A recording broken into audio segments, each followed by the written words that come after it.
Want to start YouTube in 2025? It's simple. Just create a YouTube channel, upload a video, and boom, you're now a YouTuber in 2025. Sounds easy, right?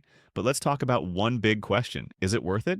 Yes, and I'll explain why later in this video. Now, here are some simple steps to make your YouTube journey fun and exciting.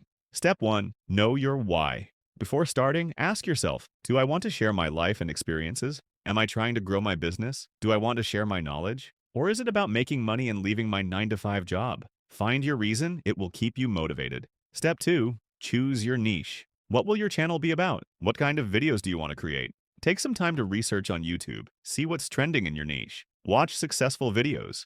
How do they start? How are they structured? And what makes them engaging? This will help you get a head start. Step 3. Create your YouTube channel. This part is easy.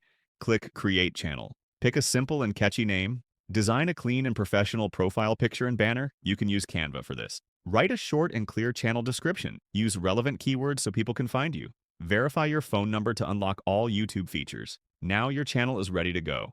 Step 4. Start creating videos. The most important step, just start. Don't overthink it, but do your best to make a good video. Keep creating even if no one is watching at first. Your journey will look like this. Create, create, create. Get no views, feel frustrated. Keep going, get better. Start seeing results. This is how almost every successful YouTuber starts. It's tough, but it's worth it. And who knows? One day you might get sponsors and start earning money from YouTube. That's how you start YouTube now.